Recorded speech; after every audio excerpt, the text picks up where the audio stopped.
Bueno, Mario me había pedido especialmente que yo no leyera la conferencia que circuló, y bueno, no sé si cuánto, yo sé que siempre, muchas veces los textos circulan, pero uno no los puede leer, no llega a tiempo, así que algo voy a reponer, pero no lo voy a leer. La idea era, lo que me había pedido Mario, era un poco situarlos en mi investigación actual y como contextualizar este texto, que en todo caso después lo pueden leer también, ¿no? No es que como quedó ahí colgado, lo pueden leer, si no lo leyeron hoy, lo pueden leer después. Bueno, esta es una investigación que yo estuve queriendo comenzar hace bastante tiempo, con Pía hablamos, antes de la pandemia, ¿no? Y bueno, y quedamos en encontrarnos, después vino la pandemia, o sea, estaba en mi cabeza, pero no sabía muy bien qué forma darle el proyecto de investigación.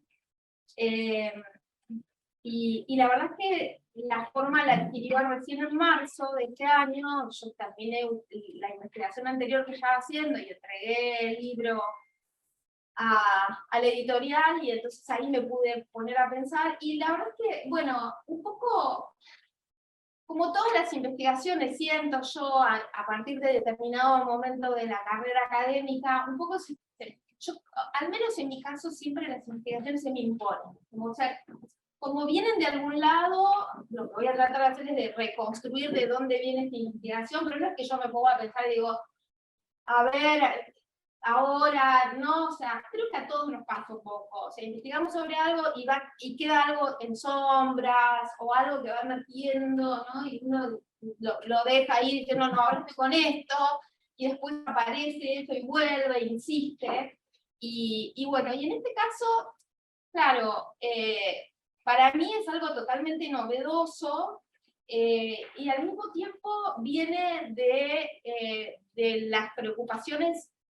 Yo siempre digo, hace mucho tiempo, bueno, desde la experiencia opaca, después de la experiencia opaca, sobre todo la experiencia opaca, un poco me llevó ya, es una investigación sobre los años 70 y 80 en Brasil y Argentina en la literatura, pero bueno, la estaba escribiendo en los 90, a fines de los 90, o sea, fui llegando a lo contemporáneo. Después vino mi libro sobre cuestiones más contemporáneas, que fue Mundos en Común, y cuando estaba terminando Mundos en Común, bueno, no quiero dejar de trabajar con la cultura contemporánea y quiero trabajar, tengo ganas de ir al pasado. El de Tango y Samba, que era un poco, era otro periodo, 1880-1930, ese se fue haciendo también en el medio, era una investigación que venía de antes, ¿no? Entonces, pero la verdad es que la cultura contemporánea no me larga, yo siento que no me suelta. Cada vez que yo me meto más en la cultura contemporánea, más cosas aparecen para investigar y más me interpelan otros problemas que yo no había pensado antes sobre la cultura contemporánea. No es que tenga un afán totalizador de decir, bueno, toda la cultura contemporánea, nunca tuve afanes totalizadores, no es mi forma de trabajar, me gusta el fragmento, lo pequeño, lo minúsculo, como decía Clarice Lispector, dice, me gusta de un modo especial lo mal hecho, lo chiquitito, el ave, el pajarito que ensaya un pequeño vuelo y se cae sobre el suelo, ¿no? Pero bueno, la cosa es que trabajando sobre la cultura contemporánea fue emergiendo la aparición de prácticas artísticas de escritura y de arte amerindio, ¿no? De escritores o artistas amerindios, al principio de un modo un poco tímido. El libro que va a salir supuestamente en este segundo semestre, trabajé, y es un artículo que publiqué varios artículos en realidad sobre el trabajo de Claudia Andújar, que es una fotógrafa suizo-brasileña que trabajó mucho con los Yanomami en Brasil, que es una etnia del Amazonas, el norte del Amazonas. Cuando me encontré con la obra de ella,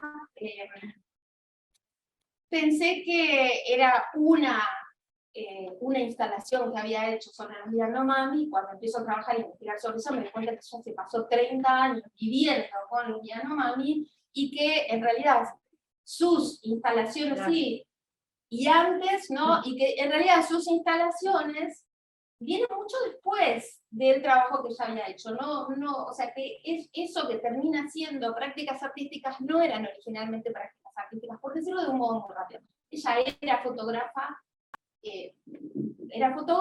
y se le ocurrió hacer un reportaje que propuso a una revista de Brasil sobre los Yanomami, sobre los indios de Brasil en el Amazonas. Le dijeron, no nos interesa nada, pero sí uno de modas con los indios. Bueno, llegó, se dio cuenta del estado en el que estaban, sobre todo, bueno, no me quiero, voy a contar un poco más. Lo digo rápido. Bueno, estuvo 20 años trabajando con ellos, creó la comisión Pro Yanomami para defender las tierras indígenas junto con ellos, y su arte tuvo mucho que ver con esa visibilización de la situación de los Yanomami y la protección que luego logró. Pero la cosa es que con Claudia Andújar empiezo a meterme en el mundo Yanomami, y en el interín se publica un libro que se llama Queda Seu, Palabras de un chamán Yanomami, de David Copenagua, que es uno de los líderes y un chamán Yanomami que había trabajado mucho con ella, con Claudia Andújar. Y el libro es algo absolutamente maravilloso, son 600 páginas, de una cosmogonía amerindia que al mismo tiempo es una contraetnografía del mundo blanco, una gran diatriba contra el capitalismo extractivista y una poesía maravillosa.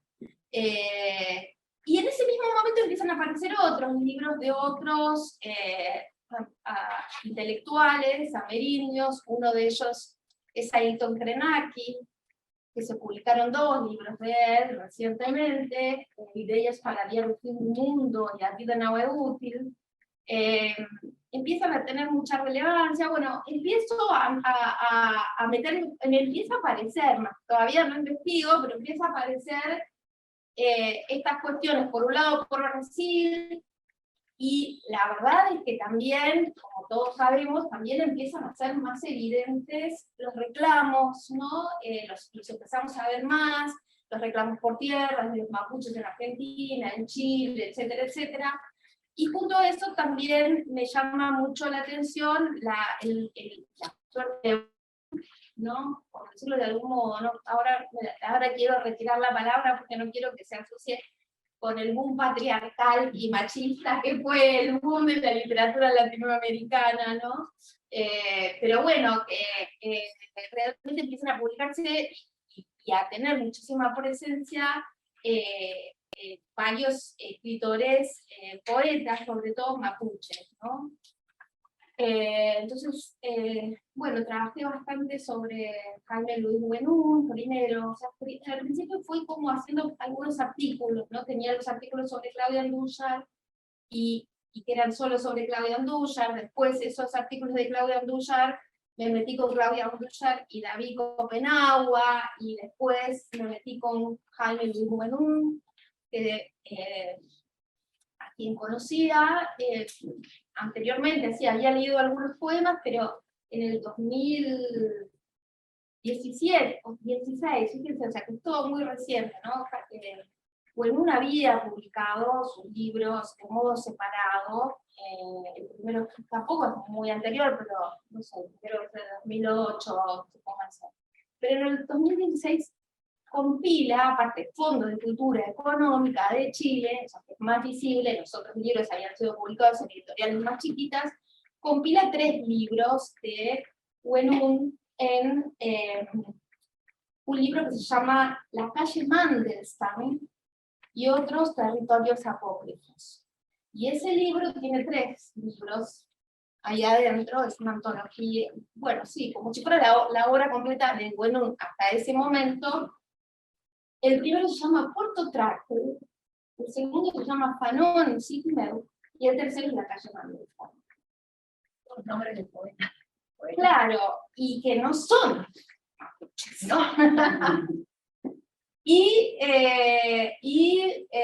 Se hace la presentación de este libro en Chile, en Santiago, y yo llego por YouTube, ¿no? O sea, no fue antes de la pandemia, o sea, que no es en este momento de las presentaciones por YouTube, pero bueno, quedó grabada y la subieron, y cuando yo empecé a investigar sobre él, la encuentro, y en la presentación, él pasa, antes de que hablen los que van a hablar, él pasa una serie de fotografías antiguas, como hizo una especie de video, compiló muchas fotografías diferentes de distintas guerras europeas, de la descolonización.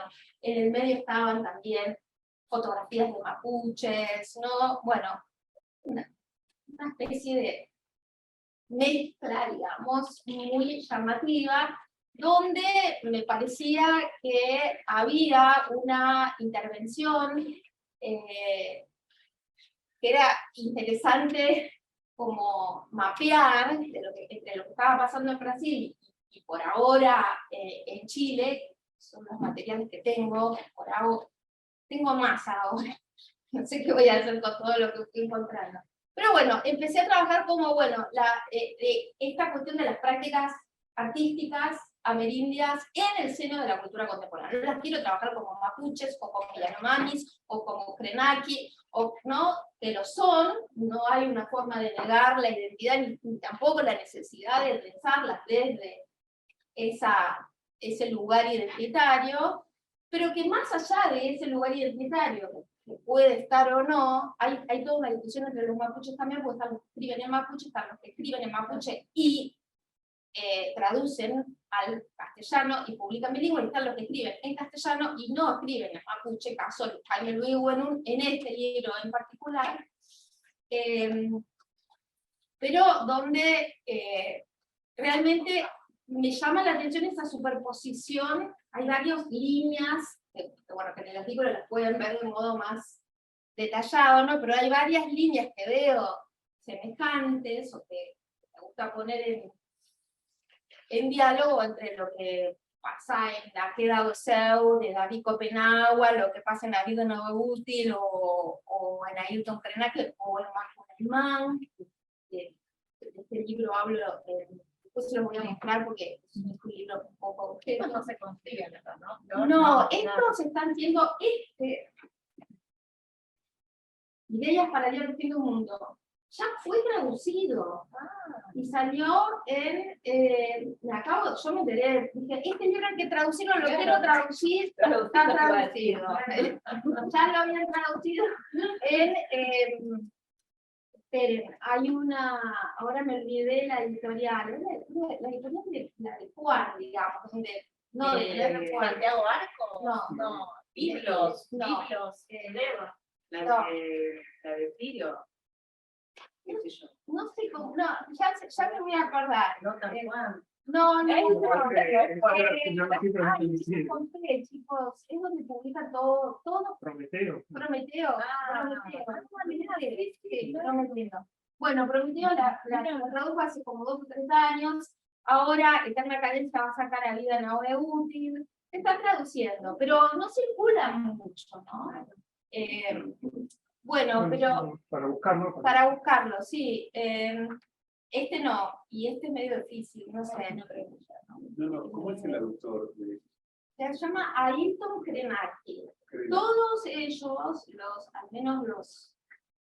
Bueno, en general también, ¿no? Los mapuches también por ahí ya nos pueden decir más sobre esto, pero los brasileños todos tienen su nombre y después el nombre va, lo que funciona como apellido es en realidad la etnia a la cual pertenecen. Ayrton Krenak es una de las etnias, David Copenagua, Yanomami es, o Shaider Esbel, o Dayara Tucano, o algunos de los otros, de Nilson Banigua, son todos los nombres de las etnias. Pero bueno, lo que empiezo a ver que me parece interesante es pensar por un lado, esa nueva visibilidad de artistas amerindios en la cultura contemporánea, en los lugares. Esto está publicado en Compañía de las Letras. O sea, Compañía de las Letras es la editora, era o fue la editora más importante, no digo comercial, pero sí, bien, ¿no? No digo comercial porque no es que publique bestsellers, pero sí ha publicado a los más importantes escritores, literarios, entre comillas, ¿no? Brasileños. Entonces me empieza a llamar esto, ¿no? Que yo conocía, por ejemplo, una edición de literatura indígena brasileña que había sido publicada más en PDF, de bajada gratuita, y que circulaba libre, no por editoriales comerciales, ¿no? Entonces me empieza a llamar eso la atención. Bueno, en el caso de Wenum y la poesía mapuche también, no estoy hablando del Fondo de Cultura Económica, después, bueno, de un determinado periodo, pero finalmente había publicado Wenum. Y me empieza a llamar esa como superposición de temporalidades y de culturas, calle Mandelstam, ¿no? Referencia a poetas que, claro, son los poetas que la tradición en la que había abrevado, Wenum también, esa mezcla como, la palabra tradición es una de las que estoy poniendo como un poco en discusión, ¿no? Me parece que es una de las palabras de las que tendríamos que deshacernos. Porque, bueno, no termina como no dando cuenta de cómo circulan los saberes en el mundo contemporáneo y cómo, en fin, pero tampoco voy a entrar por ahí. Pero bueno, empiezo a ver esta cuestión de la superposición de temporalidades, superposición de culturas, de elementos, y pensar, bueno, cuál es, por un lado, por qué, a qué se debe esta nueva visibilidad, cómo esa nueva visibilidad se relaciona con cómo se pensó y cómo se imaginó, y cuál fue el lugar, más bien, que las prácticas artísticas amerindias, que existieron siempre, claro. No es que no habían existido, ¿no? ¿Cuál fue el lugar que tenía? Por ejemplo, cuando se habla de la literatura, ¿no? Cuando como una larga discusión en la literatura colonial, no, los indios no tenían literatura. ¿Cómo que no tenían literatura? Tenían literatura oral, había literatura, había otras formas de la literatura, los cantos son literatura, había literatura, lo que pasa es que no podía ser vista como literatura, entonces, que ahora eso también se escriba o no, bueno, ahí hay toda una discusión también. ¿Qué vamos a leer como arte o como literatura? Y si eso, en fin, es un problema o no, ¿no? Pero bueno, la cuestión es que veo esta superposición de temporalidades, esta superposición de temporalidades. Les traje algunos poemas de Wenum, por ejemplo, que no están citados en el texto, para que vean esto que estoy hablando de la superposición de temporalidades y de filosofías, y el trastocamiento de lugares y de tradiciones. Les traje uno de Mandelstam. Entonces caímos en Ciudad Fanon. Fanon, no sé si los chicos por ahí saben, pero Fanon es un gran teórico postcolonial, Frantz Fanon. Bueno, entonces caímos en Ciudad Fanon como lentos, blanquísimos cuervos sobre un quemado maizal. Los cánticos del vudú escuchamos, vudú, la cultura negra, ¿no? Africana. Los cánticos del vudú escuchamos, la gorda plegaria de los ambos, exiliados de Pernambuco.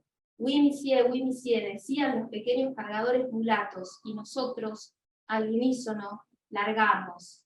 Mi buen obrero, no mientas nunca y nunca robes, nunca, nunca. O sea, un obrero, es un elemento muy moderno, ¿no? En relación con los esclavos, con la esclavitud anterior a los obreros, ¿entienden? Como toda esta superposición. Otra, por ejemplo. Temblábamos de miedo, te lo juro, vigilando los camiones de esa chusca tropa de fanáticos. Chacanas tutelares de bronce y de alpaca, colgaban relumbrando en sus cuellos. Las chacanas es una imagen sagrada también, ¿no? Entonces, en un camión, en los camiones, hay una guerrilla. El libro cuenta, es muy difícil ir viendo sobre qué son esos poemas, pero es un relato en poema, como si fuera casi como un poema épico, ¿no? De una suerte de guerrilla donde se superpone el Che, Rodolfo Walsh, está todo, pero, ¿no? Entonces, bueno, a partir de eso, es que surge esta pregunta sobre, bueno, ¿qué es lo que está ocurriendo en esta intervención que están haciendo estas prácticas amerindias al interior de la cultura contemporánea? No solo y acá se abren un montón de problemas, y como les dije, estoy empezando. O sea que los problemas los tengo ni siquiera mapeados, algunos solo tengo mapeados, ¿no? Me estoy encontrando con ellos. Al mismo tiempo, más que con problemas, me estoy encontrando con muchísimo más material del que imaginé. Por un lado, no solamente muchos libros y muchas prácticas artísticas, sino también mucha bibliografía, cosas que no esperaba tanto. O sea, al principio cuando empecé con esto leía muchos antropólogos, ¿no? Cosas etnógrafos que habían trabajado, pero de repente me empecé a encontrar con textos de teóricos del arte, con textos de literatura, discutiendo, ¿no? estas cuestiones. O sea, ya por ejemplo, Akira Dusseu de David Copenhague tiene un prólogo maravilloso, como todo lo que escribe, de Eduardo Viveros de Castro.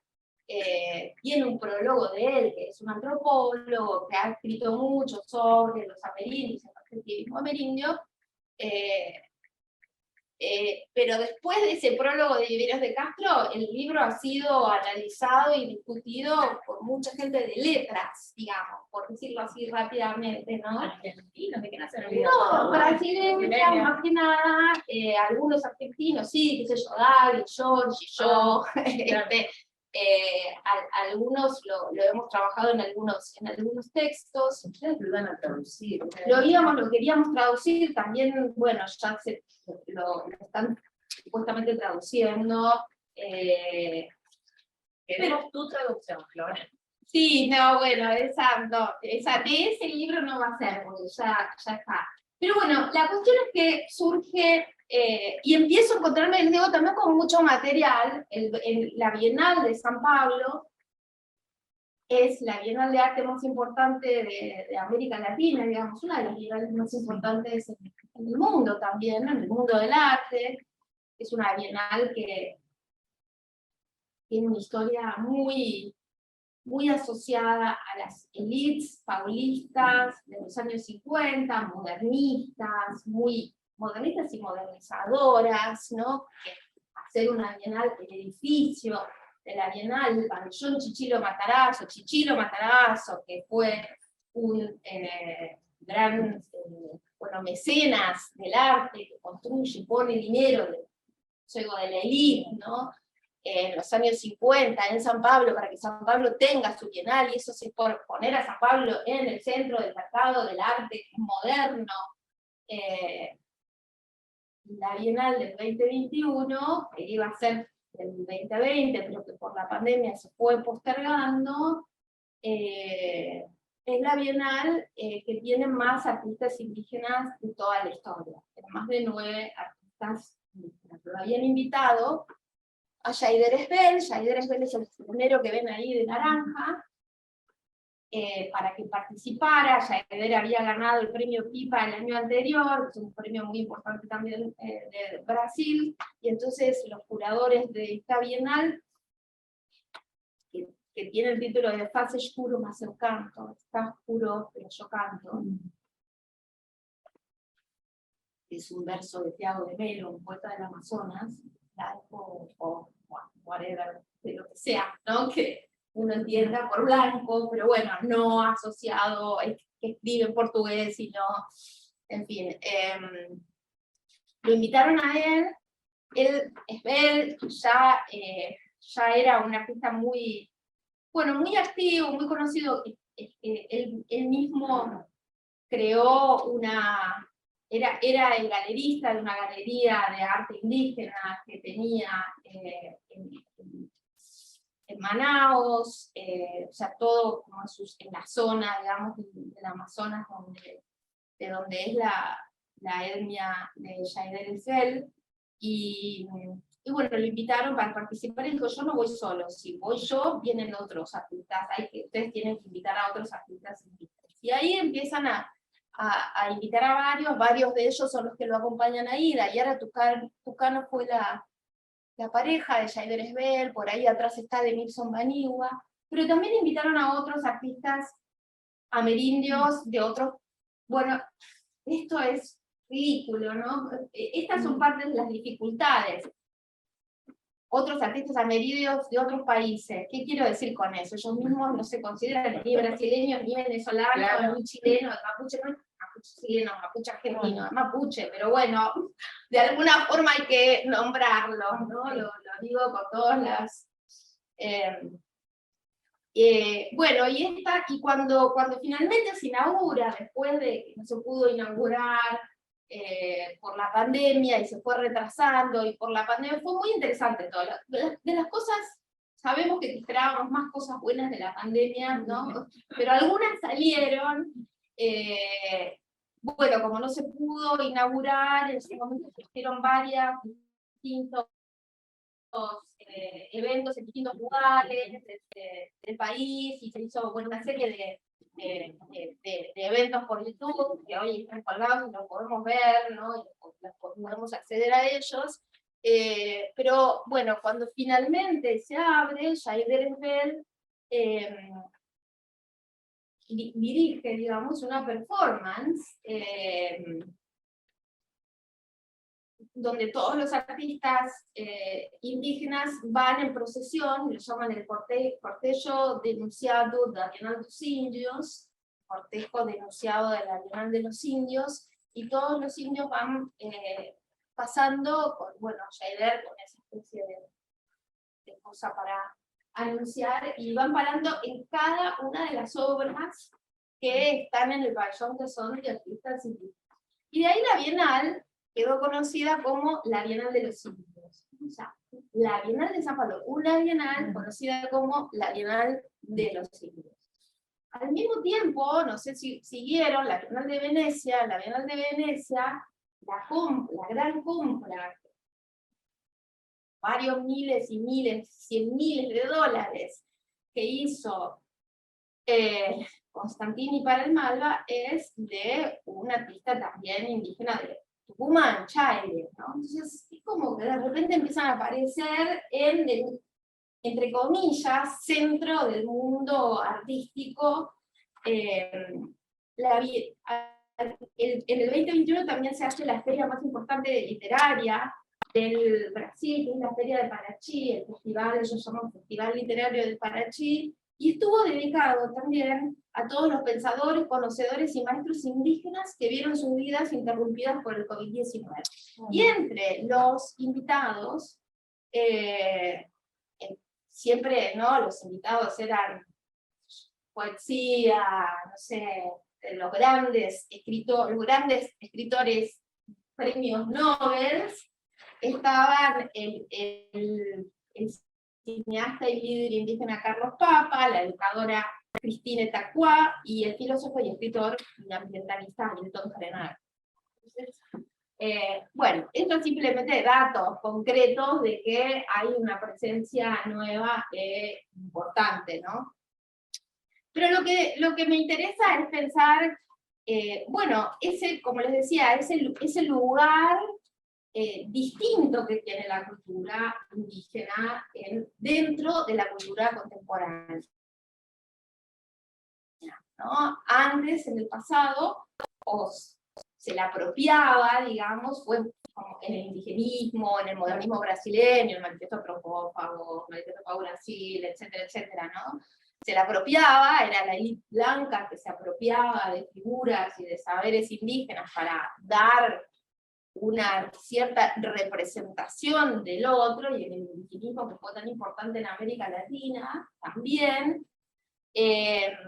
Y cuando aparecían las obras artísticas, y no la figura del otro, sino las obras, las prácticas en concreto, aparecían en el lugar, ¿cómo decirlo?, en el lugar seguro del arte folclórica, de la artesanía. O sea, ahí está toda una discusión muy difícil, muy conflictiva, ¿no? O sea, acá hay, o sea, yo me estoy enfrentando con estos problemas muy fuertes. Sí. Artesanía. Artesanía, ya está. Le bajé la calidad. Claro, un lugar como menor, al mismo tiempo es un lugar Que no es menor. claro, que no es menor, y al mismo tiempo, bueno, por ejemplo, ahora me quieren meter con Dayara Tucano, que no, bueno, tengo tantas cosas, no quiero tampoco, ya hablé un montón, y ahora tengo, bueno, voy a ir cerrando. Dayara Tucano, por ejemplo, para abrir el debate y la discusión, Dayara Tucano hace unos, en la Bienal tenía unos, ¿cómo llamarlos? ¿No? Bueno, ¿qué es esto lo que me interesa? ¿Entienden? Hay algo en el lenguaje del arte contemporáneo y de la literatura contemporánea que ya permite que percibamos, de algún modo, otras formas de arte, como, u otras formas de escritura, como literatura o como arte. Aquello que habríamos considerado artesanía, por ejemplo, estos cuadros, o son instalaciones en realidad de Dayara Tucano, son unos cuadrados muy grandes, hechos con telas, con telares, con plumas, con cosas, con materiales, esos materiales que se usan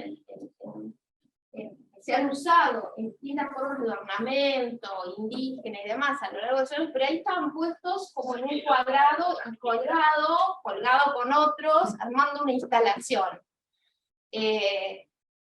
Hoy yo vengo de la literatura, leo David Copenagua y leo que está hablando de cosas que pasaron efectivamente o que son sus sueños, pero... Y a mí no me sorprende, yo digo, esto es literatura, a mí no me sorprende. ¿Entienden lo que quiero decir? No necesito un narrador que se ponga en tercera persona, que me arme los personajes, y... no, o sea, no. Entonces, a mí me está interesando cómo repensar la idea. Simultáneamente, ¿no? La cultura contemporánea desde estas prácticas amerindias, para entender simultáneamente las prácticas amerindias, el impacto que están produciendo en la cultura latinoamericana contemporánea, el modo que transforma nuestro concepto de cultura latinoamericana contemporánea, qué tradiciones tienen, qué violencias la constituyeron, cómo se aplacaron esas violencias, cómo se borraron, porque estas prácticas hacen evidente eso. Y al mismo tiempo, y esta es la última parte que tengo que decir, porque si no parece, al mismo tiempo que aparecen estas prácticas amerindias, lo que aparece también es en otras formas que no son producidas por amerindios necesariamente, también aparecen los saberes y las prácticas amerindias en un lugar distinto, que ya no es el de la apropiación o de la representación. Y en ese caso, bueno, en este texto solo hablo del Museo de la Bruma, de Galo Gigliotto, que es un texto en el que, no sé si lo conocen, pero quiero decir, hay muchos textos, también me interesa la Telepatía Nocional, de Roque Larraqui, donde aparecen figuraciones, no quiero decir, todavía estoy buscando la lengua, ¿no? Yo siempre digo que antes de escribir algo hay que encontrar la lengua con la cual hacerlo, porque si empezamos a escribir sin tener la lengua, escribimos otra cosa que no es lo que queremos decir, es lo que la lengua nos lleva a decir. Y entonces, primero, es difícil ese momento de agarrar las riendas, o decir, no, pará, un cachito, todavía no lo voy a decir, ¿no? ¿Cómo voy llegando hasta que puedo construir este concepto con el cual voy a poder nombrar eso que estoy viendo. Entonces yo no estoy en ese momento todavía, pero veo en la literatura contemporánea, veo saberes amerindios, veo imágenes amerindias, veo personajes amerindios que están construidos de otra forma que lo que fue en el pasado. O sea, indios hubo siempre, si ustedes quieren, como personajes. Estamos hablando de Sejuas. Sí.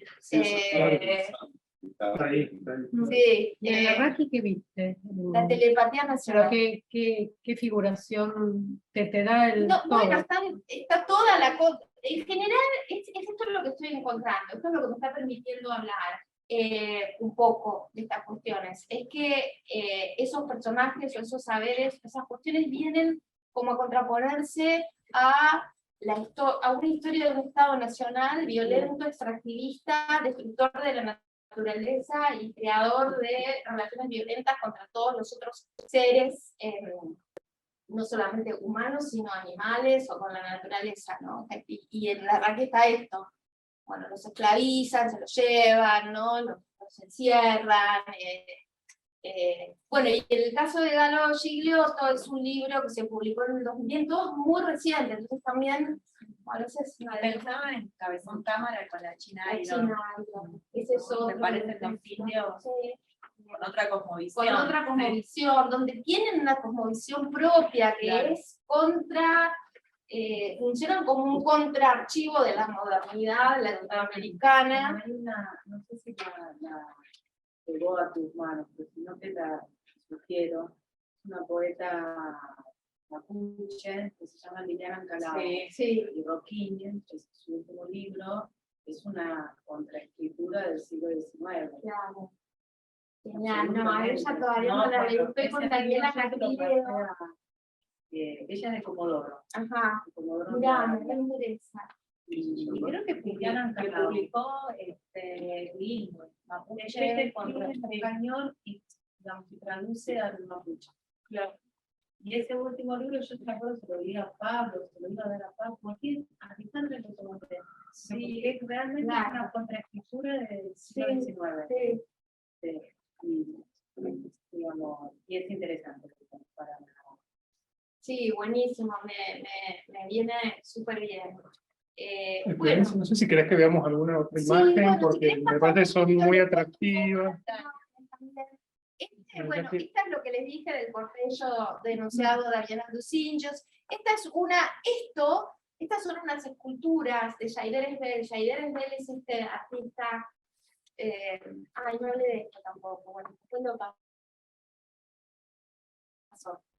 Jair es este artista que es algo muy triste también y muy trágico, porque él es este artista que lo invitan, que había ganado el premio Pipa, que lo invitan a la Bienal, que dice, bueno, yo estoy, si hay otros artistas indígenas, no voy a hacer el exótico que está ahí en el medio.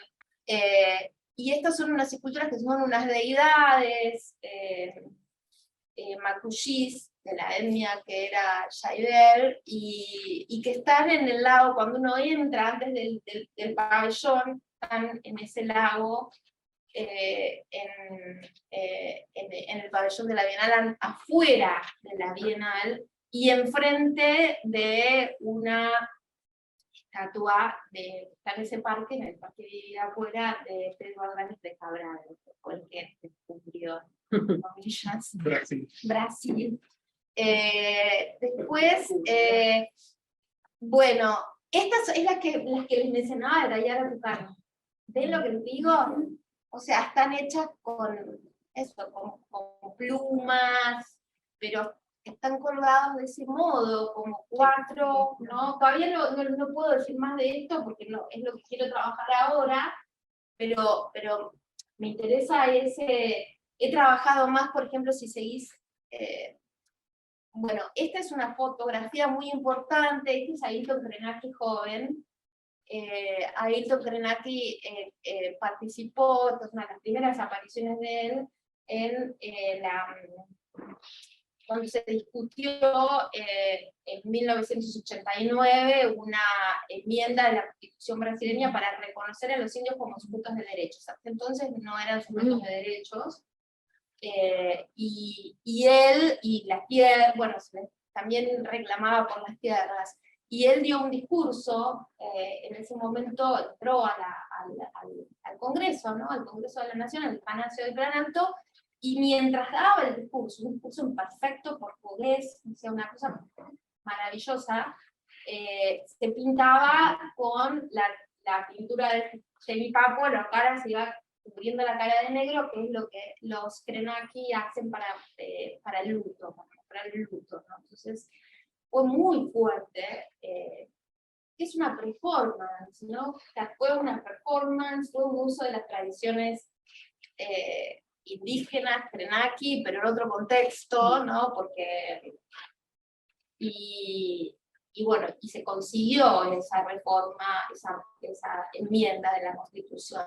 Y el vestido de blanco, ¿no? Y él vestido de blanco, con traje, corbata, o sea, no es que fue, ¿no? O sea, es esa combinación, ¿entienden? Que me parece muy interesante y que insiste en todas estas cuestiones. Siento que veías en los poemas, ¿no? Que hablaba del obrero, el Del esclavo, obrero, ¿no? Es como el traje con la tradición en la cara, parece como lo mismo, pero Sí, performático. Sí, totalmente. Cuando él entra, bueno, ese discurso se puede ver, está grabado, y cuando él entra sin la pintura, ¿no? Entra así, cuando empieza a hablar y bueno, es una maravilla, pero ese es este mismo Ayrton Senna, que solo posteriormente se va a convertir, va a ser reconocido como un intelectual, escritor, por Compañía de las Letras. Ahí ya estaba, tuvieron que pasar 30 años, ¿no? Pero eso es lo que, ¿qué pasó en el medio para que esto ocurriera? Esa es una de las preguntas, entre muchas. Bueno, y acá obviamente esta es la que a mí me decide a 2019, los levantamientos de octubre en Chile, en Santiago, y una de las banderas mapuches izadas en la plaza que se llamaba, ¿cómo se llamaba la plaza? Ahora se llama la Plaza de la Dignidad, y ahora pero me olvido cómo se llamaba, la plaza... Mejor, Mejor, pero está bueno saber... no sabíamos, y ahora sabemos que se llama el texto. Sí, claro. La Plaza Italia. La Plaza Italia, y esa bandera no fue levantada por cualquiera, o sea, cualquiera sí, pero cualquiera que la levantó es Mauricio Leipina Niñir, que es un mapuche, bueno, que luego hay que reconocer también los nombres, ¿no? O sea, en esa manifestación, bueno, en esas manifestaciones que, por otro lado, el arte estaba ahí, ¿no? O sea, fue parte en los grafitis eran increíbles, ¿no? Los modos en que se pintaba la gente, las cosas que hacían, bueno, ya lo sabemos con las tesis, las performances de las tesis, ¿se acuerdan eso del el violador eres tú? En fin, entonces yo me acuerdo que yo cuando vi esto dije, basta, acá me tengo que tirar, me zambullo, y voy a ver qué encuentro. Si lo hubiera planeado, No salía. Pero justo el color. La foto es maravillosa. todas las banderas abajo. Todas las banderas invertidas, no, es increíble. Bueno. La chica en tetas también, que es una foto que no se puede creer, Sí. ella en tetas levantando el brazo y atrás está, ¿qué está? El Papa. El Papa Juan Pablo II levantando la mano y ella levantando el brazo en tetas. Sí. Las fotos. Bueno, esta es una instalación de Sebastián Calpurqueo, que es un artista mapuche de Chile, y esta es, bueno, se llama Espejo de las Aguas, y es para evitar que se construya una represa hídrica, una carretera hídrica en realidad que va a llevar, la idea es sacar todo el agua del sur, llevarla al norte, árido para los cultivos, y bueno, en fin, entonces ahí está esta cuestión que digo, ¿qué pasó ahí? ¿Qué pasó en los 30 años entre muchas otras cosas que pasaron? Muchas tienen que ver, bueno, esto es lo que han trabajado los antropólogos, hay un nuevo tipo de movilizaciones indígenas que sobre eso han trabajado bastante, y yo cito a algunos de los antropólogos acá en este texto, que son distintas, ¿por qué? Porque son distintas porque suponen y construyen a la sociedad indígena como sujeto político, ¿no? O sea,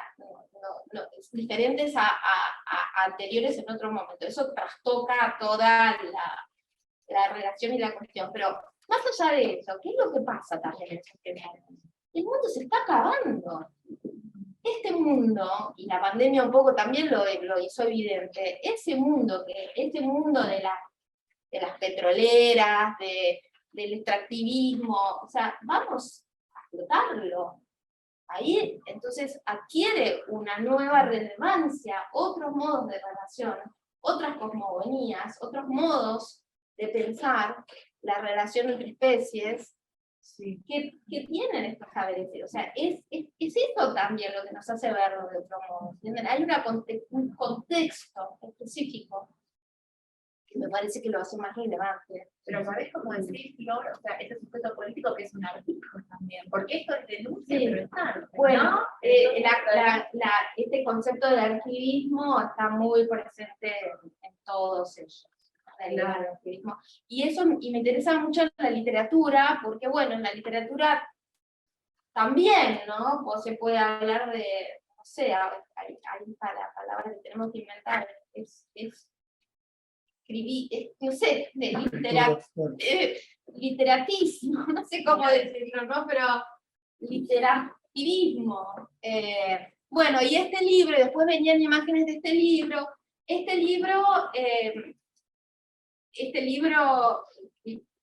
es el que analizo en parte en este artículo, es un libro que se publicó en 2018. En 2018 se cumplieron el centenario de la novela más importante del modernismo brasileño, de Mário de Andrade, Macunaíma.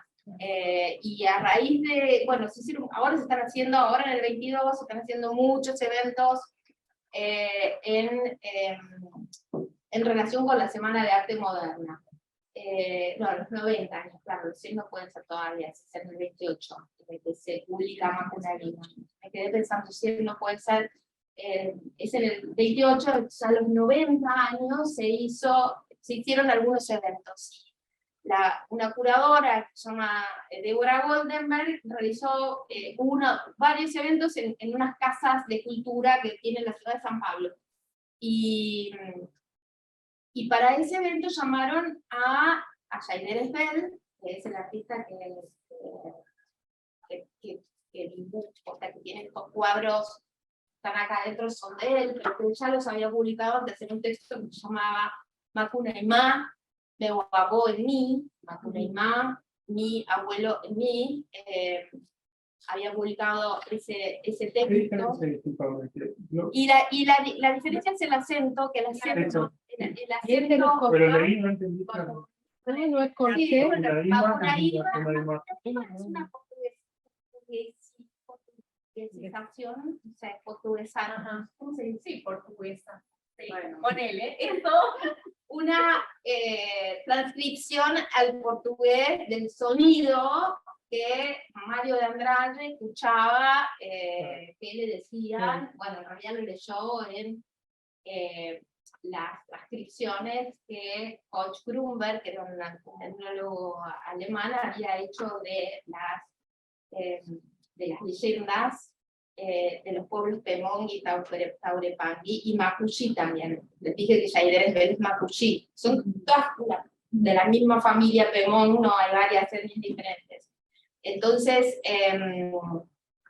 pero en realidad el acento, así como lo pronuncian ellos, es Macunaíma, ¿no? Con el acento. O sea, que está la idea de la reposición, ¿no? Claro, está la idea de reposición, y la K, que también es un fonema, digamos, que ellos utilizan mucho más.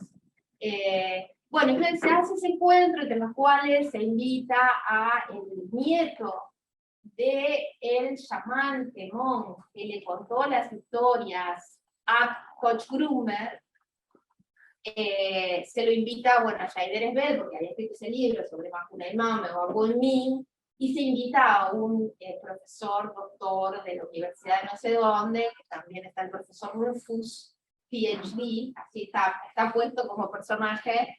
Bueno, y hay una cantante y demás, y después se escribe el texto, se escribe, o sea, a partir de las conversaciones que se tuvieron en esa casa y de la discusión sobre la importancia de Macunaíma 90 años después, y esa novela, y qué sé yo, a raíz de eso, entre todos escriben este texto, que es una obra que después también se escenifica. Y la obra, el libro, por eso digo, el libro es un objeto en sí mismo, hay muchas cosas para decir de él, porque el libro no tiene autor. ¿Se fijan? Primero llama la atención, ¿no? Claro. Por, bueno, los dibujos, podría ser un libro de arte, ¿no? Por el diseño que tiene, y tiene dibujos de un artista súper premiado, que es Jaider Esbel, uno detrás del otro, el texto en color, ¿no? las hojas en negro, o sea, tiene todo un diseño que llama la atención sobre sí mismo.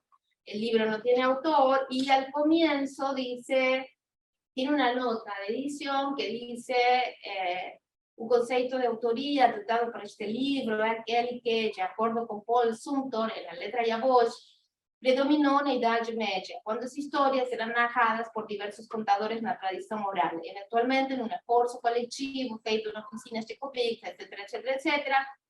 Dice, la dramaturgia fue escrita y posteriormente todos pudieron leer el texto y hacer sus versiones. Los derechos autorales del libro están dedicados a los narradores indígenas Taurepán, Mapuche y Huapichana. Entonces, no, los derechos no tienen autor, porque los derechos van a los que primeros que contaron los narradores. No hay literatura, pero hay narradores, ¿no? Y bueno, y el libro es toda una discusión, dónde están estos personajes, pero Mario de Andrade también aparece. Mario se despierta, en un momento empiezan a hablar, él está supuestamente durmiendo en el piso de arriba de su casa, la casa Mario de Andrade. Recientemente se compró, hace 3 o 4 años, capaz de 5, pasó al estado de San Pablo y se puede visitar y se hacen este tipo de reuniones ahí. Entonces, Mario escucha en un momento que están hablando abajo sobre Macunaíma, y sobre todo escucha en el momento en que se despierta y baja a ver qué es lo que está ocurriendo en su casa, es porque escucha que dicen que él debería haber hecho explícito su condición homosexual, ¿no? Que por qué él no hizo explícito su condición homosexual. Bueno, entonces él baja y dice, ¿de qué están hablando? Y baja y discute con ellos sobre, pero a mí también me gustan las mujeres, dice, en fin. Y bueno, y discuten con Mario de Andrade, estos artistas, sobre la importancia del Macunaíma, pero al mismo tiempo lo que me interesa, de nuevo, es cómo se dan discusiones que tienen que ver con cuestiones ancestrales de las culturas indígenas y las cosas contemporáneas. Claro, Mario está muerto, se despierta de 90 años después y no entiende los celulares, que quieren hacer una live y él no entiende que es una live, entonces le explican, o por ejemplo, bueno, la parte que yo cito que a mí me gusta mucho, Jaider se presenta y le dice, hola Mario, soy Jaider, artista. Y Mario le dice, eu tenho muchos amigos artistas, sí, artistas plásticos, dice, yo tengo muchos amigos artistas plásticos. Y entonces Jaider le responde, sí, ya sé, pero yo prefiero no usar el plástico que está destruyendo el planeta, ¿no? Entonces te van como intercalando cuestiones que tienen que ver con discusiones contemporáneas que tienen que ver con género, con orientaciones sexuales, con lugares de diversidades y disidencias, con las cuestiones del medio ambiente, del extractivismo, al mismo tiempo que se discute si está bien lo que contó Mario de Andrade, de dónde sacó la historia, si se apropió de la historia, si la tergiversó, si fue importante que lo hiciera o no, porque en un momento dicen, bueno, pero hay algunos que lo defienden, otros que no, unos dicen, bueno, fue importante porque si no, no se hubiera conocido toda esta historia, no hubiera llegado a decir, ¿importante para quién? Claro, dicen, en el pueblo se siguen contando las historias, ¿para quién fue importante? ¿No? Y de hecho, el nieto de Aculi Taurepangue, que lo trae, me dice, la historia de Macunaíma se conoce en la comunidad, no necesitamos el libro de Mario de Andrade para conocer la historia de Macunaíma. Los que necesitaron el libro de Mario de Andrade para conocer Macunaíma son ustedes, somos nosotros, no ellos. ¿La obra está ¿Para quién? la obra de teatro está en el libro o no? El libro es la obra de teatro, es la obra. es la transcripción de la obra de teatro. Y en la obra de teatro, y en el libro aparece como transcripto, en la obra de teatro además, en la escena, yo no la vi, pero lo supe, ¿no? Por la investigación, en la escena, acá aparece transcripta una grabación o sea, por un lado está el Aculi, que fue el que le contó a Koch Grunberg las historias de Macunaíma. Ese es el abuelo. Después está el hijo, que es Aculi Taurepangue, que es ese hijo, que ya está muerto también. Hay grabaciones de él donde relata oralmente la historia de Macunaíma. Esas grabaciones se ponen en escena, se escucha la voz. O sea, es una entienden como la presencia de la voz. Está Mario de Andrade, resucitado, que lee partes de Macunaíma, la voz de Aculi Taurepangue grabada, y la de Aculi Mumu, que es el hijo de este y el nieto del otro, que también cuenta cómo se cuenta hoy la historia de Macunaíma en las comunidades.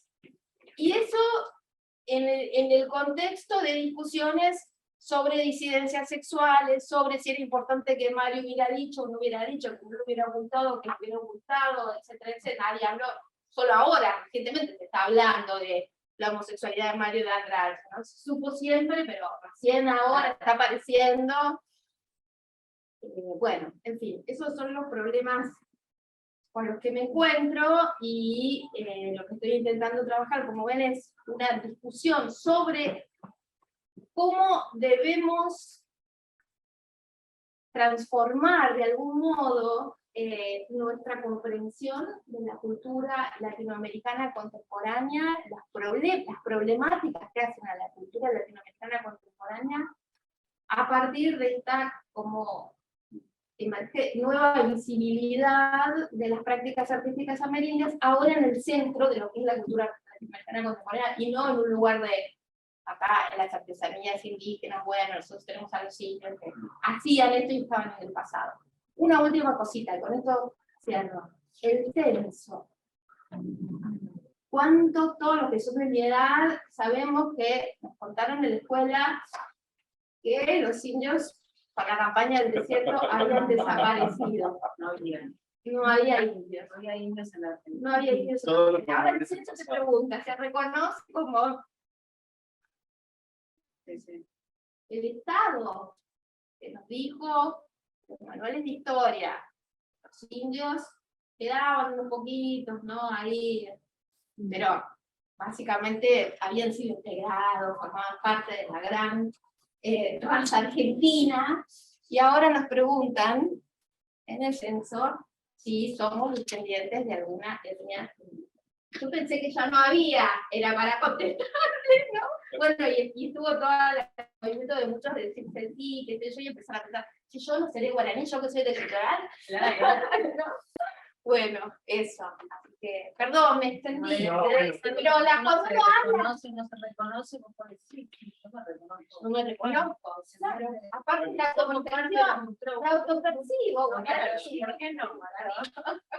Los ríos es uno de los grandes temas. Y sí, en todo guaraní. Porque aparecen los guaraníes gritándole, vos que te autopercibís, pero no sos. Claro, Se disputan. sí. Sí, Claro, ahí entra sí, otra. claro, bueno. Y ese es otro de los problemas, es un problema bastante difícil. O sea, yo ahora estuve en Brasil y di varias conferencias sobre esto y muchos de mis amigos me decían, mirá, que estás viviendo en un lugar Sí. muy complicado, porque no quieren que haya. De hecho, ¿Por qué? ¿Por qué podemos cortar la grabación? Se creen que me están robando el alma. ¿Qué pasa? No, porque sí, no sé si, bueno, Es sentido, pero no, Vos decís, no voy a decir importa, nombre, no. no, pero está esta cosa de que, bueno, sobre todo en Brasil, sobre todo en Brasil, hay ahora toda una discusión sobre el lugar de habla, se llama un lugar de fala, un libro hizo mucho, fue muy influyente de una investigadora, una filósofa afro-brasileña que se llama Yamila Ribeiro, que se llama Lugar de Fala, y donde habla mucho de, bueno, de eso, que el lugar de habla, de la enunciación, solo los afroamericanos pueden hablar de la experiencia afroamericana, solo los amerindios deberían hablar de las culturas amerindias o solo, ¿no? Y bueno, y a mí me pasó en un momento también cuando empecé con esto, que alguien, un investigador mapuche, me dijo, bueno, sí, te paso la bibliografía y todo, pero ojo con lo que vas a hacer, ¿no? Con esto, porque Obvio. nos gusta que hablen de nosotros, hablen. Y es obvio, y yo no quiero hablar pero tampoco quiero dejarlos en un lugar apartado de que no forman parte de lo que está ocurriendo en la cultura contemporánea y no verlo y decir, bueno, a ver, tenemos a ellos de hacer esto, ellos que peleen por las tierras y ellos que resuelvan la cuestión del extractivismo. Me parece no se que amplía ahí. si no vamos nosotros no buscamos solidaridades nuevas, no ponerse en un lugar del otro, ¿se entiende? Nadie está hablando de representar el habla de otros, pero hay que acompañar esas hablas, si no, quedan siempre en el mismo lugar, ¿no? Si no sería decir, bueno, lo dejamos ellos que hablen de arte indígena, el arte indígena lo dejamos aparte. Me parece que es algo de lo que vos decías al comienzo, Florencia, que es en qué medida esas prácticas o esas tensiones o esas hablas nos modifican, nos transforman. Nos transforman. Digamos, así como nosotros en Argentina vivimos no sé cuántos años diciendo no hay indios, también es volver a mirar toda la cultura. Claro. Porque sí hubo. Y estaban ahí, y todo eso estaba, y ahora hay que recuperarlo, ¿no? También en algún sentido, como dicen, Para nosotros perdimos. Claro, como dicen acá, importante para quién, para nosotros, Claro. ¿no? O sea, ese nosotros que tampoco somos, qué sé yo, es que eso es, bueno, ahí entra todo lo de la cuestión cosmopolítica, que está al final del texto, y es sobre lo que estoy trabajando ahora, que bueno, que es un concepto muy interesante de Isabel Stengers y Bruno Latour, y que también lo usan mucho Videiros, y también lo usan mucho estos artistas. Ahí yo menciono una discusión que ellos tienen sobre porque el concepto que Jair Esbel construye es el de AIC, arte indígena contemporáneo, y bueno, empecé a contar lo triste de Jair Esbel. Jair Esbel después de la Bienal se suicida, como 40 y pico de años, muy joven, se suicidó, y entonces estos de Wilson Baní, Guadalajara Tucano, los que formaban parte de este grupo del arte indígena contemporáneo, a raíz de algo que discute Ayrton Krenak, que dice, bueno, ustedes están muy metidos con la cosa del arte indígena contemporáneo, pero hay que pensar en otras cosas, porque el mercado se los come, ¿no? Se los apropia, y el arte indígena tiene otras formas de actuación, otras funciones, otros lugares, y entonces ahí ellos empiezan a hablar de un arte indígena cosmopolita. Y bueno, esa discusión nos da para otra conferencia, como política, nos da para otro día y otra discusión, pero es un concepto que es muy interesante, que está siendo discutido y que tiene que ver con pensar en la política del cosmos, no la política humana como algo separado de los humanos, sino del cosmos en general, y como articulación, ya no de, bueno, como articulación de heterogeneidades, de diferencias, no de consenso, no de mundos en común, sino en lo en común está siendo puesto en discusión, ¿no? Porque mi mundo es el común, se llama mi libro, mundos incomunes. Pero sí, cuando entré en esa digo, bueno, revisarlo todo. Está bueno. Sí, estoy con muchos problemas, ¿no? Pero súper interesada. Y encuentro más material del que me imaginaba. Esto, por ejemplo, que pensé, cuando yo pensé, bueno, son los brasileños, son los mapuches.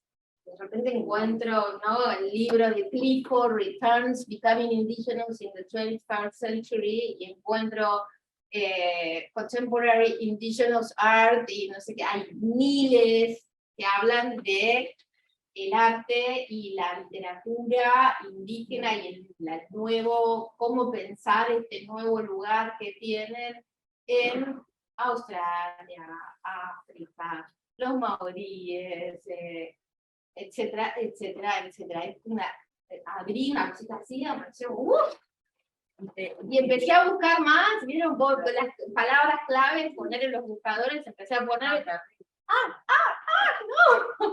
No, impresionante. te interesa también como experiencia etnográfica irte quizás a... Re interesante, estoy viendo cómo lo hago. Una cuestión, Bueno, una cuestión para, quizás para hacer algunas preguntas, lo pedimos para nada, esto que es tan, nada, súper rico, fascinante. Gracias. Tía me dijo, Liliana Calao. Florencia, vos traías lo de Clifford. Sí. Cuando yo leí la idea de retorno, Sí. Un poco pensé qué temporalidades estabas pensando en todos estos materiales. Sí. ¿No? Por un lado, la idea de retorno, ¿no?, o de pensar un retorno, que está en este libro también, ¿no? Sí, bueno, esto claro. que vuelve. Y por el otro lado, en este otro libro de Dando Gigliotto, la idea de fragmento. Sí. Yo no sé, ahí te iba a preguntar qué tipo de temporalidades estás pensando vos, que también ahí hay discusiones que me parece que también la misma filosofía ha ido dando, se venden. Eso era anacronismo también. Sí, estoy trabajando mucho en el primer texto que escribí, que es sobre la calle Mandelstam y Akeda Doseu. Trabajo mucho con la noción de supervivencia de Billy Huberman. Eso me gusta mucho, porque es sobrevivir también, ¿no? Entonces, o sea, tiene la idea de que los indios que nos creímos muertos, que se creyeron muertos, en realidad sobrevivieron. Pocos, pero están. Estaba como un agua subterránea, ¿no? Como... Estaban ahí, estaban produciendo, y bueno, y ahora los vemos. Esas son las supervivencias, ¿no?, de Billy Huberman. De ahí, sí, claro. Pero ellos también están, ellos, digo, los propios artistas amerindios también están hablando. Estoy tratando de buscar conceptos de ellos también, ¿no? y hablan mucho de esto, de lo ancestral, como algo que no está en el pasado, ¿no? Lo ancestral está presente, entonces tienen otros conceptos de tiempo, estoy como tratando de buscarlos por ahí más, y sobre todo lo que me interesa más del libro de Clifford es esta idea de, sí, claro, un retorno, no la idea de un retorno completo, sino un retorno como de fragmentos, más de retorno. Él dice, me gusta más lo que dice después, ¿no? Returns becoming indigenous, el devenir, ¿no? La idea de venir, bueno, que no necesariamente viene solo del guaraní, ¿no? Porque, por ejemplo, una de las cosas que más me interesa de David Copenhague, y que en realidad aparece mucho, en muchos de ellos, y acá en este libro también, en varios de los, hay un dibujante guarujana, hay una cantante que también es indígena, el libro, David Copenhague, cuando cuenta parte de su vida, cuenta cuando él deviene blanco, se vuelve blanco. O sea, él en un momento se va de la comunidad y empieza a trabajar para la FUNAI y dice yo, y usa esta palabra, de vir otro, ¿no? De vir blanco. Y después traje esta cita acá en mi video y después de que trabaja, bueno, se enferma, y ahí vuelve y se da cuenta que la comunidad se está diezmando y ya no queda nadie, entonces vuelve y deviene indio de nuevo. Y entonces esa idea de los indios, digo que los veo muchos, de que uno deviene, bueno, que está en el perspectivismo de Viveros de Castro, o sea, el indio, el chamán, cuando toma la yacuana, se vuelve jaguar, y después deviene jaguar, deviene indio, deviene persona, ¿no? El jaguar deviene persona, no hay una identidad, eso es lo muy interesante en el perspectivismo sí, además hay un doble devenir. Y hay un doble devenir, y no hay, entonces, ¿por qué vamos a encerrarlos en una identidad cuando ellos, en la cosmogonía misma de su propia filosofía, eso no existe? Y David Copenhague tiene una frase que para mí es muy, bueno, hablando también de esta poesía que está, ¿no? en la forma en la que dicen las cosas, es esta cita que les había traído. A meu ver, só poderemos nos tornar brancos no día en que eles mesmos se transformaren en Yanomami. Es hermosa. Porque no solo piensa que los indios se pueden volver blancos, sino piensa que los blancos se pueden volver blancos. Que eso va a ocurrir. Y que eso va a ocurrir. Claro, y en el mismo y día. que eso es bueno que ocurra, ¿no? Bueno, de autopercibir se venía también por el lado. Sí, entonces, esa frase me parece que es perfecta, ¿no? Sí, Sí, es un desafío. Es un Yo me voy a desafío. convertir en eso el día que vos te conviertas. Claro. Es el doble devenir. No puede devenir un término sin que se transforme. No, tal cual. Y bueno, ese libro lo tienen que leer, no saben qué es. No tiene desperdicio. La caída del cielo, queda de no tiene desperdicio. Él en un momento va, eso lo trabajé en el otro, cuando todavía no estaba con el proyecto. Esto es como la presentación del proyecto, ¿no? Antes de este proyecto había escrito un artículo que salió hace poco en Cuadernos Líricos, que es sobre Huenún y sobre Copenhague, y donde él cuenta un viaje, en un momento, bueno, como se convierte en un líder, Yanomami, y lo empiezan a llamar de todas partes, ¿no? Para dar conferencias, lo invitan a Londres a una conferencia, yo no me acuerdo cuál, sobre el cambio climático, sobre no sé qué. Entonces va a Londres y lo llevan, ¿a dónde lo llevan? A Stonehenge.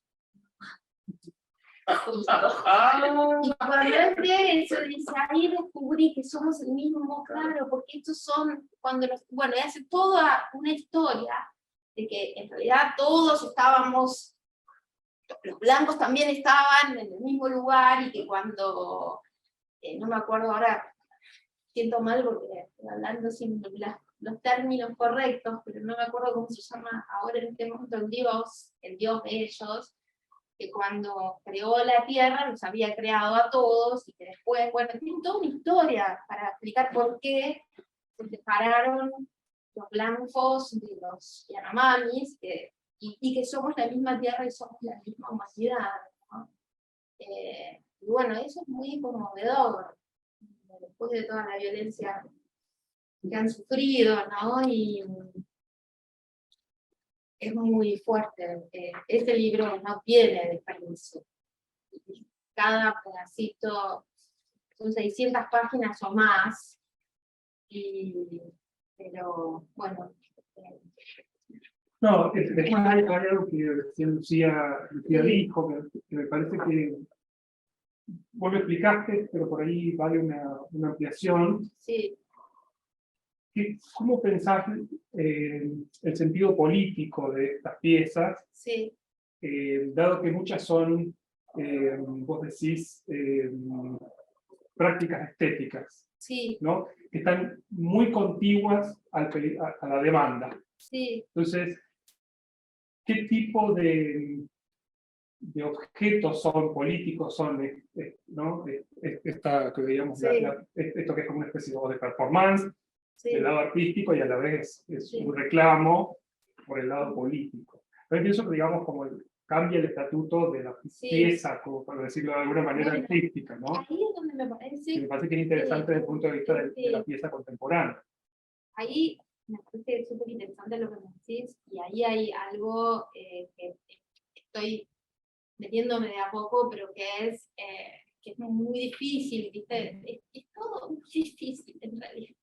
No sé por qué siempre me meto con estas cosas. La verdad, como muy desafiante. Es muy interesante. desafiante, porque la cuestión acá es, bueno, que ellos no tienen, que los amerindios no tenían un concepto de arte como el nuestro, como no tienen un concepto de literatura como el nuestro, que esos conceptos tienen, claro, que tienen otras funciones, ¿no? Simultáneas. Que hay un narrador, Claro. Pero a la vez, digo, a la vez está en el museo, a la vez está ahí en el libro, digo, Sí, pero entonces ahí es donde a mí, o sea, bueno, por ejemplo, Elsa Gru, que es una antropóloga, cuestiona mucho que se use la palabra arte para hablar de esto, aunque esté en el museo, no importa, ¿no? Al mismo tiempo, si no usamos arte, o sea, yo pienso también que el crítico, que la crítica digo, más allá de la persona, ¿no? La crítica también tiene que, ¿cómo decirlo?, enfrentarse a esos desafíos de nombrar cosas que no tienen nombre, inventar categorías para producir transformaciones en la percepción. Lo hicieron todos, siempre digo, no solamente los críticos, digo, los escritores han hecho eso, los artistas han hecho eso, los filósofos han hecho eso, ¿no? O sea, cuando el padre de Bartolomé de las Casas, en la brevísima historia de la destrucción de las Indias, hablaba de los indios de un modo como si fueran humanos, los estaba construyendo como humanos, frente a los que decían no son humanos, si son unas bestias, etcétera, etcétera. Entonces, bueno, es un poco eso, es que no me quiero comparar con las casas, no, pero digo, decir, esto es arte, es decir, lo pongo acá, aparte, esquiarte hoy, aparte, claro, es el gesto de Lucio Escobar, pero acá es el gesto de ellos también, porque ellos ¿por qué van ahí? Porque lo visibiliza, porque visibiliza esto, estas deidades. Sí. Pero para ellos, ¿qué es esto? Lo que, si no son, si no es arte. Ellos cómo se no, pero cómo se ¿qué es lo que hicieron en sus palabras? ¿Qué hicieron? Arte, pero también es una manifestación política, porque arte para ellos es una manifestación política, no se divide. Y acá también lo tenemos. Pero entre activismo, o sea, por eso digo que pero entre padres, ellos dicen que están haciendo arte. Esa es la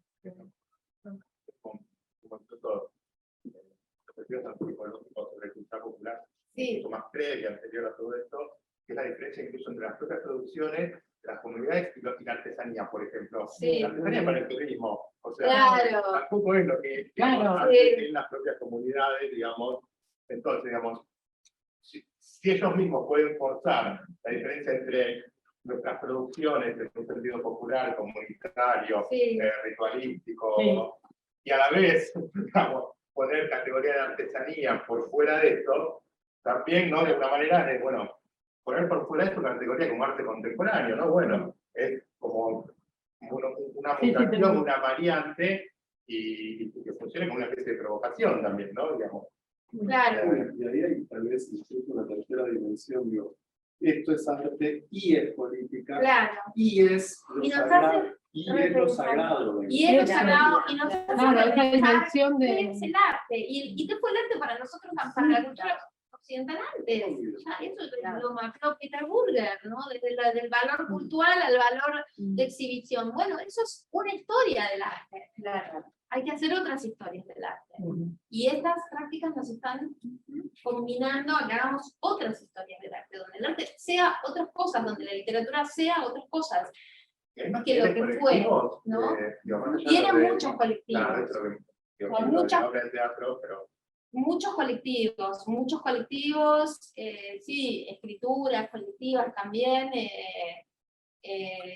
Bueno, hacen cine colectivo, hay un montón de problemas. Entonces, acá creo que, digamos, la cuestión, como en toda investigación, es descubrir, digamos, sobre qué vamos a trabajar nosotros, porque todo no lo vamos a poner.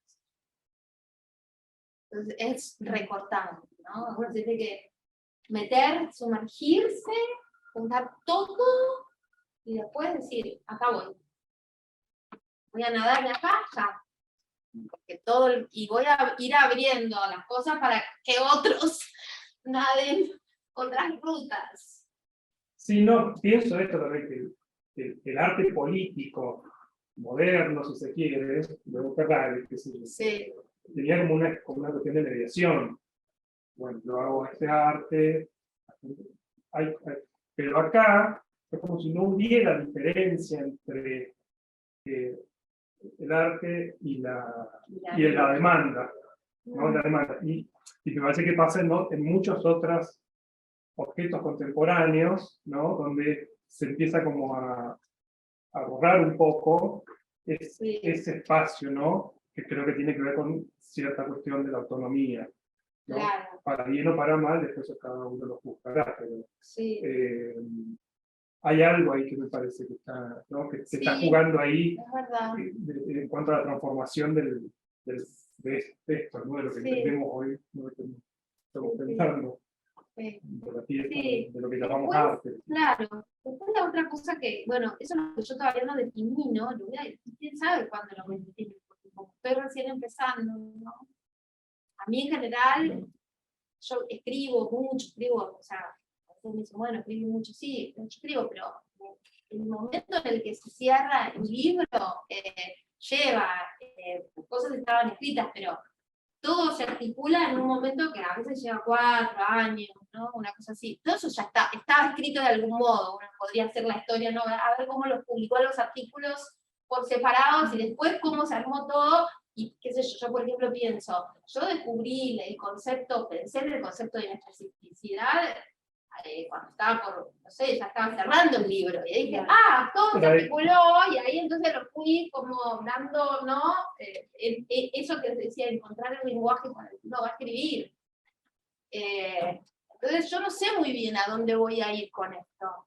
Lo que sí me estoy dando cuenta, sí, tanteando, es que no voy a trabajar sobre prácticas artísticas amerindias por separado. Es algo que me parece re interesante que alguien haga y diga, no sé, ¿entiende? Como, bueno, no, las prácticas son así, tienen esta pregunta, por ejemplo, seguramente va a estar también, pero de otro modo. Quiero trabajar cómo inciden en la cultura contemporánea. A su vez, cómo ese es como lo que yo estoy viendo ahora. Después me voy a encontrar con otra cosa y me voy a ir a otro lado, a lo mejor, ¿no? Pero lo que yo estoy viendo ahora es ¿Y cómo vamos a pensar el arte y la literatura una vez que esto lo consideramos arte y literatura? ¿Entendés? ¿Cómo vamos a pensar la cultura contemporánea latinoamericana? ¿Vamos a seguir hablando de una cultura con una tradición en la lengua española o en la lengua portuguesa, y entonces que porque Portugal y la... No. Porque cuando Gonzalo Díaz escribió Sin Miras, o cuando Lencar escribió Iracema, hay una cultura ahí que también estaba, una tradición, bueno, ya dije, esas son las palabras de las que yo me quiero deshacer, pero a lo mejor es esa la otra cosa que hay un material, hay una materia cultural que está ahí siendo articulada de algún modo, y porque si hablamos de la tradición, ya sé que estaba Camões hablando, la épica era toda una tradición en la literatura portuguesa, etcétera, etcétera, y eso está en los Timbiras, pero ¿por qué aparece la antropofagia? Ahí hay una materia cultural, sí, por eso digo, no está bueno pensar en materia, sino en materia. Además es una palabra que está de moda. Está de moda, está de moda. Claro. No, y justo con esto último, la tradición, ¿no? Sí. Cuando yo leía, poco pensaba en los debates antropológicos de los 90, ¿no? El tema de las mezclas, Sí. ¿no? La famosa frase de Sí. certificado, Sí. ¿no? De las tradiciones que no se van y la modernidad que nunca llega, Sí. ¿no? Que sigue siendo válido, creo, para pensarlo. Entonces, ¿cómo estás pensando vos un poco? Porque yo, leyendo y escuchándote ahora, veo que este tipo de objetos se encastran, no sintonizan, se encastran muy bien con lo contemporáneo y no tanto con lo moderno. Sí. Me parece que ahí está como el clic, ¿no? Eso es lo que pienso yo mucho, estoy tratando de conceptualizar también. O sea, hay algo, por eso digo que es un trabajo sobre la cultura contemporánea, sobre lo contemporáneo, sobre la contemporaneidad.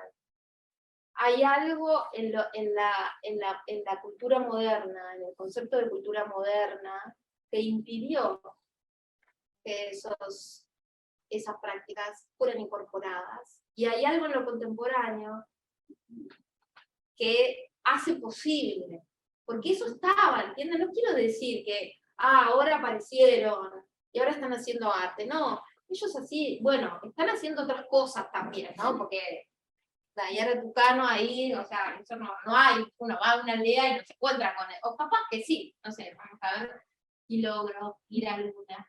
Me estoy tratando de ver cómo... Aunque sea Chile. Sí, a Chile ya tengo, a través de Cintia Rinzi, ¿viste? Y la novela de Cintia, la nueva novela de Cintia es sobre mapuches. La modernidad y la vanguardia lo mantuvieron siempre como exotismo. Por eso, entonces, ahí hay algo, ¿viste? Hay algo de la cultura moderna, más homogeneizante, que la cultura contemporánea, sin embargo, no quiero decir, ¿no? Es todo muy complicado, ¿no? Porque entonces, bueno, es porque entonces la cultura contemporánea los deja, no, ellos, pero hay una cosa que se entiende el problema. Sí. Vos lo mencionaste el mismo caso en Brasil, que en los 80, que hasta los 80 no tenían un sujeto de derecho. Sí. Acá en la Argentina pasó en el 94, la nueva constitución. Y esto, en el interior de las comunidades indígenas, cambió todo. Claro. Entonces dejaron de sentirse, para decirlo un criollo, avergonzados de esa tradición, de esa filiación, de esos padres, abuelos, y por eso empezaron la configuración de las lenguas. Sí. Está muy, o sea, no es que la palabra del Estado generó cambios, aunque sean todos por la mitad. Claro. Pero empezó una movida de la que ellos se hicieron como sujetos. Sí. Muy lenta, muy lenta, pero es concreta. Claro, en Brasil es muy interesante también, porque lo que pasa en Brasil es impresionante, pero la dictadura, con su super inversión en el desarrollo, el milagre brasileiro y desarrollar todo, y yo qué sé, una de las cosas que hace es la perimetral, que es una autopista que llega hasta el Amazonas. Cuando lo empiezan a construir hay una película y hay una canción de Chico Buarque que habla de eso, Bye Bye Brasil. Bye Bye Brasil. Y un documental creo que lo sí. Entonces empieza cuando llega al borde, no la terminaron, no la pudieron terminar. Cuando llega al borde de la selva, había, todavía hoy hay, indígenas que no han tenido ningún contacto con blancos. Cuando llega se empiezan a morir, porque es una nueva conquista. Por las enfermedades, eso lo cuenta David Copenhague también. Y no solamente la perimetral, sino que también están todos los garimpeiros, que bueno, ahora mataron a varios líderes indigenistas, ¿no? Los que entran a la Amazonas, y ellos también traen, aparte de que matan, aparte de que vienen en plan de guerra y los matan, y no los dejan entrar, aparte, también matan simplemente por el contacto, igual que para ellos el COVID, en realidad sobrevivieron bastante, porque están muy acostumbrados, hay una palabra, que ahora no me acuerdo cómo se llama, eso lo leí ahora, me acabo de comprar un libro, me parece buenísimo, que se llama El deseo de los otros, sobre los sueños de Yanomami, una antropóloga que trabajó sobre los sueños de Yanomami. Ese es otro libro para traducir. Pero acá salió el de Con. Sí. Cómo piensan los bosques. Claro, sí. No lo leí todavía, pero lo vi, lo quiero. Sí, es hermoso. Es hermoso. Y además arranca hablando de los sueños. Claro. Bueno, ahí cuenta que ellos tienen una... Ah, no, ese es otro libro donde leí eso. Otro libro que me compré allá, que está muy bueno. Es de alguien que hizo su tesis de doctorado en arquitectura, sobre la arquitectura de los Yanomami. La arquitectura de las aldeas, de las casas, y más que sobre la arquitectura, en realidad sobre el modo de habitar. Entonces él cuenta que ellos habitan, no son nómades, o sea, no son nómades que cultivan la tierra, ¿no? Esas cosas occidentales de, bueno, si cultivan la tierra no son nómades, son nómades que cultivan la tierra, o sea, cultivan la tierra, a un determinado momento después se van a otro lado. Pero además de eso, de esa circularidad, a veces se van, dejan las casas, después vuelven, pero se van y se quedan como ocultos en el medio de la selva, y bueno, y esto hicieron durante la pandemia del COVID. Entonces, ya estaban en sus aldeas, pero si llegaba alguien, no los encontraba, porque estaban ocultos en esta cosa que se llama, tiene una palabra, esa práctica de irse de las habitaciones por un periodo, 3 meses, 4 meses, y después volver. No necesariamente para casar ¿no? Bueno, no sé por qué llegué a eso, pero como ven hay muchas... ¿No te arrepentiste de...? No, está buenísimo. Sí, no, estoy un poco ahí como, viendo qué voy a hacer, pero estoy copada, me gusta. Pero bueno, un no momento sé. justo. Sí, Pero están como floreciendo. está floreciendo todo, sí, muy oportuno, digamos, pero... Cultural, Estás pensando en lo que ocurre en las cosas. Sí, bueno, cuando yo escribí mi tesis, les voy a contar yo escribí mi tesis en Estados Unidos en 1992, decidí sobre quién escribir, y decidí escribir, entre otros, sobre Aira Saer, un escritor brasileño, Silviano Santiago, y en la defensa hay que defender el proyecto de tesis, y había un señor, un profesor, que fue un gran traductor de Borges, James Irving, que me dijo, pero vos estás haciendo periodismo, porque sí, como si esto fuera malo, ¿no? Estás haciendo periodismo, porque ¿quién dice que en 20 años Aira va a ser un escritor importante? Claro. Y yo le contesté, a mí no me importa que sea importante o no, me importa el presente, estoy trabajando con eso. Me decía, bueno, estoy trabajando con no estás trabajando con una tradición. Ahora me doy cuenta de Ahí viene. que estás trabajando con una tradición literaria, estás trabajando con una que sabe si en 20 años va a ser importante. Y yo no le dije, no, yo sé que va a ser importante. Dije, a mí no me importa si va a ser importante o no. Me importa lo que está pasando ahora y quiero trabajar sobre esto y qué es lo que está ocurriendo. ¿Quién te dirigió? Arcadio. Pero hay algo de eso, hay algo, por eso no me puedo escapar de lo contemporáneo. Hay algo que a mí me interesa en lo que está ocurriendo en el momento y que no se sabe cómo agarrarlo, ¿no? Y por algo, ¿viste? Siempre terminan en las mismas situaciones. Sí, igual me gusta, pero me doy cuenta que Y al mismo tiempo que hay muchas cosas que se están terminando. sí, hay muchas cosas que se están terminando, claro. ¿No? Sí. Como vos empezabas diciendo, bueno, hay un límite del capitalismo, Ay, hay sí. un límite del patriarcado, hay un límite de... Mark Fisher dice, Sí, "La estamos encontrando con lo real. sí. El mundo te está cayendo No, atrás". y sí, eso, bueno, también, qué sé yo. Pero sí, bueno, quién sabe, ¿no? Dentro de 4 o 5 años vengo a verlos de nuevo y esto es toda una investigación completamente distinta. Quién sabe para dónde. Eso es lo que tiene de mí las investigaciones que empiezan por un lado y después uno no sabe dónde va a terminar. Te tiene súper entusiasmada. Pero estoy muy entusiasmada, sí, la verdad que estoy muy entusiasmada y bueno, justo tengo tiempo para trabajar también, estoy de sabático y me parece que tenía como acumulado el deseo, ¿no? Entonces empecé y ¡boom! Sí. ¿Y cuánto te lleva, Flor, más o menos a armar un libro, por ejemplo? O sea, vos contabas los artículos, pero Sí. un libro en sí, un año, Sí. ¿un año y medio? ¿Cuánto? No, mucho más. No, 5, cada libro mío más o menos lleva, bueno, así el libro lo escribí más rápido, porque era un libro por embargo y no era una investigación, digamos, era sobre cosas que yo ya sabía, no era como juntar materiales de cosas. Pero en general, cada libro, más o menos cada 5 años publico un libro y ese es el tiempo que me lleva hasta ahora. También se ve que tengo como un ritmo, ¿no?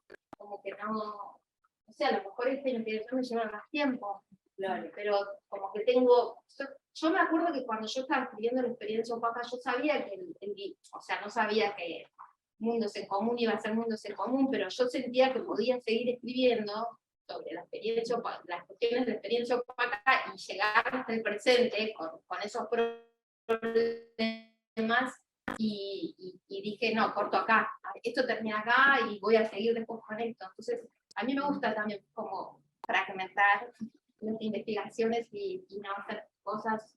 Me da la impresión de que un poco uno se pierde. Yo me pierdo. Actividad total.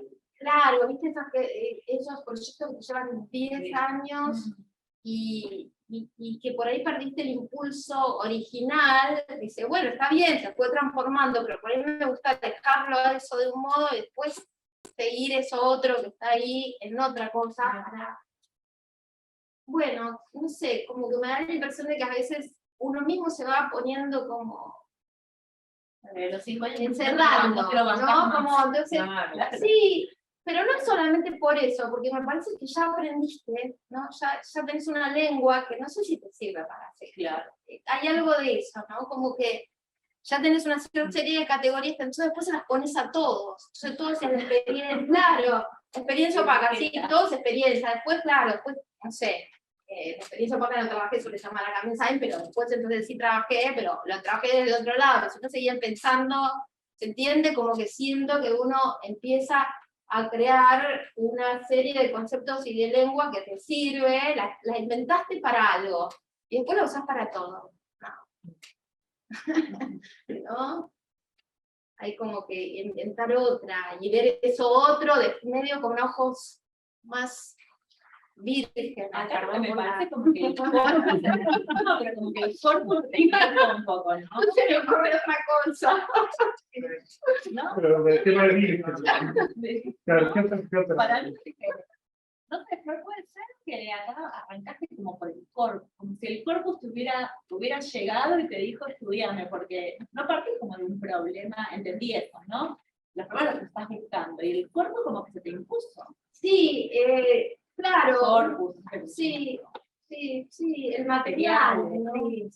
Sí, un poco es eso, ¿no? Como conté, que fui viendo que aparecían cosas Claro. que tenían que ver con esto y que estaban en lo contemporáneo, que no se separaban de lo contemporáneo, y que si uno quería pensar, bueno, esas son las preguntas que hacía Marcos, ¿no? Si yo quiero pensar en arte, esto, digo, ¿dónde lo pongo? Y digo, sí, es arte, pero entonces tengo que cambiar mi concepto de arte. Al mismo tiempo, dentro de lo que es arte contemporáneo, entra bastante bien, no me hace ningún ruido, digamos, ver esa instalación con frascos de agua, bidones de agua, de Sebastián Calfuqueo, y con un audio que va pasando poemas sobre el agua, y bueno, voy a cualquiera, de William Kentridge, y tengo lo mismo, el mismo tipo de materiales y objetos, ¿entiende? Claro, trae otras cuestiones y otros problemas, pero hay tampoco tantos, tampoco son tan diferentes, por eso hablo de esa, ese es el otro concepto que quiero construir, que tiene que ver con, que hablé de solidaridad, ¿no? Como pensar, un concepto que me gusta mucho, es el de, que viene de Jean-Luc Nancy, en realidad que lo usé mucho en el libro que va a salir ahora, es el de coexistencia. Entonces, pensar esa coexistencia, pensar la coexistencia, pero sí, sí, el problema un poco vino también del material, del corpus, ¿no? Cuando yo leo a Queda de Seu, digo, ¿esto qué es? Esto es literatura, es antropología, es cosmogonía, es todo. Creo que no, lo de Luke bien porque no como algo más tipo, bueno, autonomía y heteronomía, bueno, Claro. un debate, bueno, a ver lo que funciona, Claro. por un lado, luego para el otro, es como que... Hay que inventar. Claro. Claro, No hay que aplicar, hay que inventar. claro. Sí, no, ese libro realmente es muy, les digo, yo no, o sea, no se puede leer del principio hasta el final, es imposible, porque, bueno, son muchas páginas, no hay un relato, no es, yo me acabo de leer ahora en las vacaciones, Revoluciones de Jean-Marie Le Crucio, que tiene la misma cantidad de páginas, pero bueno, hay un relato, voy queriendo saber qué pasa, esto es como una parte de la vida de David Copenagua, otra parte es la cosmogonía Yanomami, cómo surge la Tierra, y por qué el cielo se va a caer, y etcétera, etcétera, y cómo ven el mundo, y otra parte es sus luchas y sus viajes cuando va a Nueva York por primera vez, y cree que los edificios son las casas de los espíritus, o cuando está en París y va al Museo del Hombre, después, bueno, por eso después ya no es más el Museo del Hombre, y ve los restos Yanomami, los restos indígenas ahí, dice, ¿cómo? O sea, casi se muere ahí directamente, porque Yanomami no guardan nada, o sea, los restos de las personas, nadie, por ejemplo, no tienen un sentido de propiedad y no heredan cosas, Claro. no tiene que haber nada del muerto, porque si hay algo del muerto es como que ellos sienten que se van con el muerto los está llamando, entonces hacen desaparecer todo, el cuerpo, las cosas, no se quedan con nada, el padre, de la madre, nada. ¿Me repetís el nombre de este que habló de New York y de París? David Copenagua. ¿Cómo se escribe? Porque vos Sí. lo llamás, ¿cómo lo Copenhague? David, como si fuera David, pero sin la D, Sí. y Copenagua con K, Co, P, Na, W, A. Copenagua. David. David me Copenagua. encantó. No sé si hay alguna otra pregunta, algo más para decirle y cerramos. No, Le hemos hecho pobre, le hemos explotado.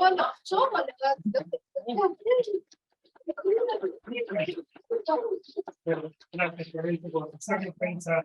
No, por favor, gracias a ustedes por la invitación. Saben que en estos momentos es como el momento de conversar, es como más ¿no? interesante de discutir.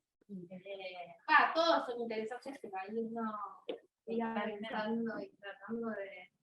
Así que mil gracias. Y hay gente que no pudo venir, que está reclamando.